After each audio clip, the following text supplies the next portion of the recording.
I am the master of my fate. I am the captain of my soul. Those words became a mantra for me. When I was about 8 years old, I grew up in the church, and I was going to one of those Women's Day, you know how we have church all day long. The little girl that was supposed to be there to do a recitation had gotten ill.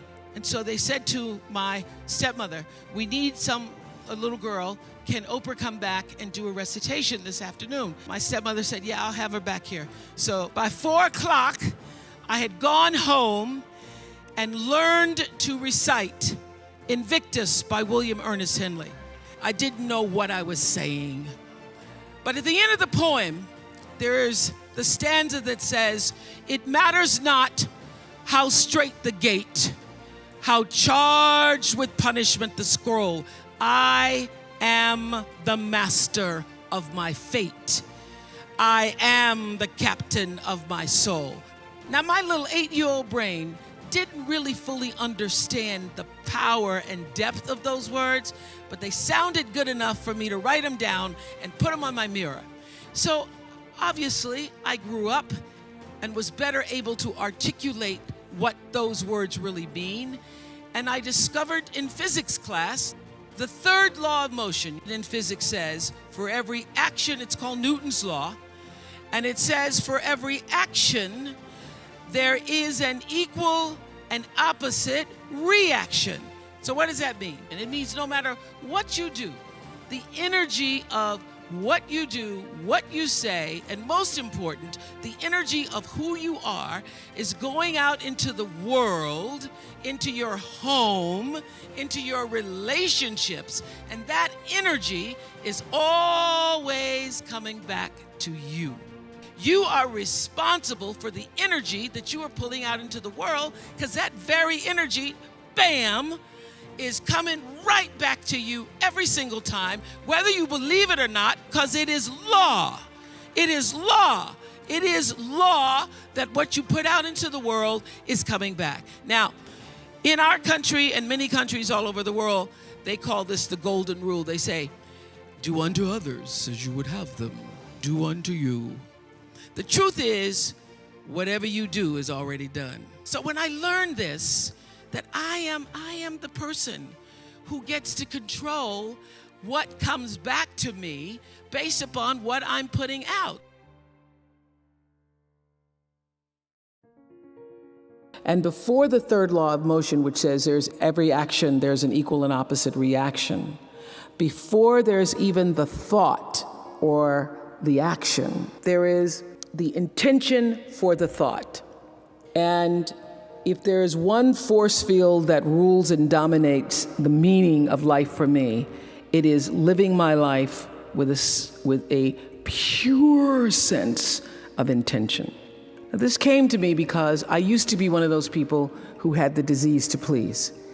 I said yes many times when I knew I should have been saying no, and then I would be mad at myself for saying.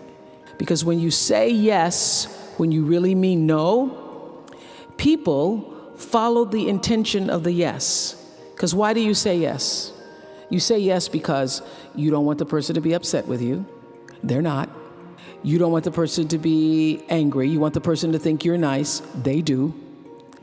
And that is why they keep coming back. I couldn't understand it. Nothing is showing up in your life that you didn't order there. If it's there because you needed to see it. Many times you will have angst and worry about things. You will put yourself in a state when the other person really isn't even thinking about you. So learning that I could specifically determine for myself what the boundaries were for me, what I wanted to do, give my money, give my time, give of my service to who I wanted to give it to when I did, that I get to make that decision. And just because you get 100 requests a week doesn't mean you have to try to fulfill all of that. Just because you have all of these demands on your time and on you doesn't mean that you have to say yes. You get to decide because you're the master of your fate, the captain of your soul. I was no longer driven by what other people wanted me to do, but took charge of my own destiny, making choices based upon what do I feel is the next right move for me. I say to my girls that your real work is to figure out where your power base is and to work on the alignment of your personality, your gifts that you have to give, with the real reason why you're here. That's the number one thing you have to do, is to work on yourself and to fill yourself up and keep your cup full. Keep yourself full. Now, I used to be afraid of that, particularly from people who say, oh, she's so full of herself. She's so full of herself. And now I embrace it. I consider it a compliment that I am full of myself.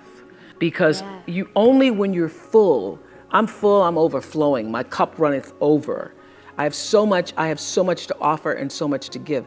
And I am not afraid of honoring myself. So the ability to take care of that, to honor yourself and that which is greater than yourself, that which was the reason for your being here. There's no selflessness in that, because only through that do you have the ability to offer yourself, your whole self, your full expression of who you are to the rest of the world. Put yourself at the top of the list. Nurture yourself. Honor yourself. Stop the crazy mind chatter in your head that tells you all the time that you're not good enough. Your being here is such a miraculous thing, and that your real job is to honor that. And the sooner you figure that out, oh, wow, I'm one of the lucky ones. I got to be here. So how do you continue to prepare yourself to live out the highest, fullest, truest expression of yourself as a human being? So one of the reasons I believe that I've been able to be so successful is because during the years where we had, fierce competition from other shows and other people, I would always say to my producers, you can't run their race, you can only run yours. And you really can only run what you're doing. You can't even worry about your own fellow producers. You can only run your own race. People losing their power because you're giving your power to other people. You lose your power when you try to take control of somebody else's energy, because you have no power in any energy field other than that which is your own. And your real job in life is to figure out, how do you master your field?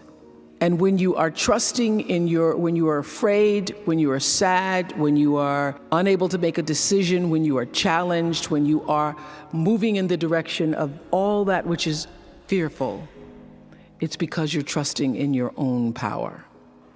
And the real job is for you to become aware of the soul's calling and the spirit that resides in, above, around, and through you, and be about the business of fulfilling that. So every single choice we make is either going to enhance the spirit, That's right, or it's going to drain totally the spirit. You don't recognize that every choice you've ever made in your life is leading to whatever decision you're making in any given moment. So every day, in the smallest of ways and the largest of ways, we're either giving ourselves power or taking away from it. I want to live my life so when my aura leaves, it's very bright. The brightness and dimness of the auras were how one lives one's life. Because ultimately, isn't that what we all want? We want to lead a life so that however we transition, people can say, wow, that was a bright one. First of all, I think that it comes from a deep sense of awareness about who you are and why you're here. It comes from being in touch with, on a regular basis, the appreciation and the holy gratitude that should fill each of our hearts on a regular basis, just knowing what a privilege it is to be here and to be human. It's really big that you're here. It's really big because everybody here has been called from the ethers to do the will, to fulfill the highest expression of yourself as a human being, and to do that in truth. How do you do that? Well, I think you let every step you take move you in the direction of the one thing all religions can agree on, and that is love. There's really only two emotions that count, and that's love and that's fear. And in all of your movements through life, you're either moving in the direction of one or the other. In order to have a meaningful life, you have to choose love. And not the schmaltzy-daltzy kind of love, but the kind of love that really counts. The kind of love that when everything else is going wrong and nobody even knows you're choosing it, you choose love. There are no mistakes. There really aren't any, because you have a supreme destiny. When you're in your little mind, in your little personality mind, where you're not centered, where you really don't know who you are, that you come from something greater and bigger and that we really all are the same. When you don't know that, you get all flustered. You get stressed all the time, wanting something to be what it isn't. There is a supreme moment of destiny calling on your life. Your job is to feel that, to hear that, to know that. And sometimes when you're not listening, you get taken off track. You get in the wrong marriage, the wrong relationship, you take the wrong job. Yeah, but it's all leading to the same path. There are no wrong paths. There are none. There's no such thing as failure, really, because failure is just that thing trying to move you in another direction. So you get as much from your losses as you do from your victories, because the losses are there to wake you up. So when you understand that, you don't allow yourself to be completely thrown by a grade or by a circumstance, because your life is bigger than any one experience. I always ask people on Super Soul Sunday to tell me, what would you say to your younger self? Every person says in one form or another, I would have said, relax. It's gonna be okay. It really is gonna be okay. Because even if you're on a detour right now, and that's how you know, when you're not at ease with yourself, when you're feeling like, oh, yeah, shouldn't be that. That is the cue that you need to be moving in another direction. Don't let yourself get all thrown off, continue to be thrown off course. When you're feeling off course, that's the key. How do I turn around?